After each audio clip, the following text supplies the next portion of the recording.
Hi, we're Nat and Alex Wolff. And we are gonna tell you 5 things that we think you don't know about us. But About to get crazy. I'm gonna tell you 5 things about Nat. And Nat is gonna tell you 5 things also about Nat. We're not gonna talk about me today. This was a long promo.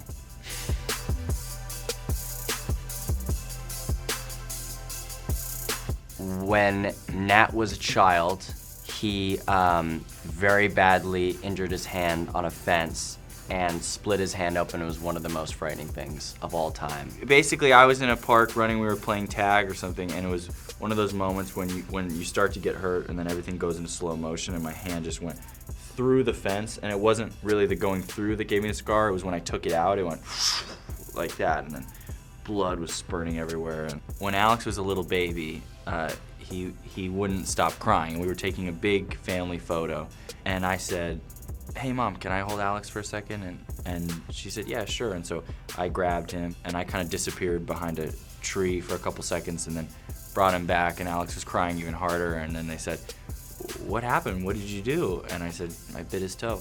I thought that would help sort of quiet him down for the picture, but obviously it just made him cry louder. So honestly, this is more of an apology. I'm sorry, man. Don't forgive you. But thanks for apologizing. I do appreciate the apology. I just don't forgive you. Yeah. The song Rosalina, that was in our show, The Naked Brothers Band, Nat originally wrote as firefighters before we were ever gonna do the show after 9/11, and really the lyrics were mostly about that, but then we did the show and we kind of formulated the lyrics around Rosalina and the plot of the movie and all that, but originally that song was called Firefighters. Growing up, Alex was a big Drake and Josh fan, and of Drake and Josh, Alex was definitely an even bigger fan of Drake. The peak of his Drake Bell I was talking obsession. about him, actually. Drake Bell walks up towards us and starts to buy a pretzel with his girlfriend, and Alex goes apoplectic. I mean, he fully goes white, his hands start shaking, he's sweating, and we go to meet him, and we all kind of just take a back seat so Alex can have his moment with Drake Bell, and Alex says nothing. I mean, he says nothing. He stays Catatonic. completely silent, like he hated him. And Drake couldn't have been nicer to him or sweeter, but Alex sort of just gave him a death stare. I think I remember at the MTV Movie Awards, you got a chance to tell him what a huge fan of his you were and stuff. But somehow at the time, I think you gave him the impression that you were, I mean, I think he was scared for his life, as I remember it. Nat one time put on 2 different shoes, not just 2 different shoes, but 2 different types of shoe. He put on a boot and he put on a sneaker and didn't realize it, and he apparently walked a couple blocks with these different types of shoes on his feet. I actually ran into somebody on the street, and I was talking to them, and then they said, Worse. Are you wearing 2 different shoes? And I said, what? And I looked down and I said, yeah, as if I had planned it. We were once on a vacation in Africa, and Alex got this crazy flu that started to mess with his head, and we were going to all these different islands, and we showed up on this one island where there was just baboons everywhere. In a feat of sickness and being out of it, he decided to grab a ukulele from the room and go to his balcony and sing to the baboons as loud as he could, just the name of a girl he had a crush on from 8th grade, just going, Leola! Leola! Wow, using the real name. Leola! Just screaming. It's the definition of blowing up my spot.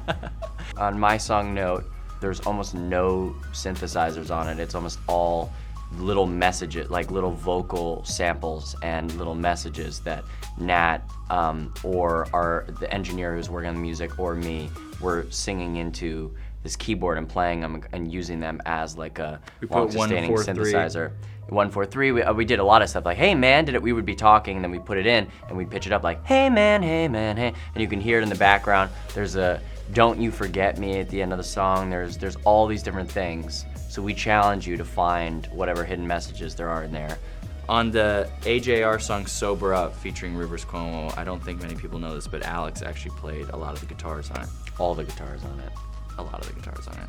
I think all the guitars There was on one it. guitar that Electric, Alex didn't play. acoustic, and Somebody else played the Flying V.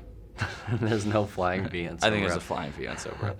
Nat one time wrote a song called War Is Not the Answer, and it was an entire song and he was really excited about it. It was only until he played it for the family that we realized it was the exact same chords and melody of Here, There, Everywhere, which is a great song to copy if There you're and going everywhere. War is not the answer. And I think you tried to change it a little bit, and you're like, no, everything about this. Yeah, is I was the same. 9, so you give me a f***ing break.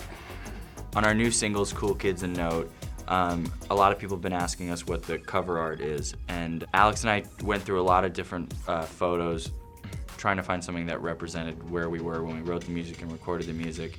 And then we saw this painting that our mom's friend Brooke made of our grandma who had just passed away. She passed away right around the time we were writing and recording the music, and so we thought it was a perfect way to celebrate the music and to honor her and her. And it's really beautiful. It's just a really connection pretty in our life. picture. Yeah. So that's something that not many people know.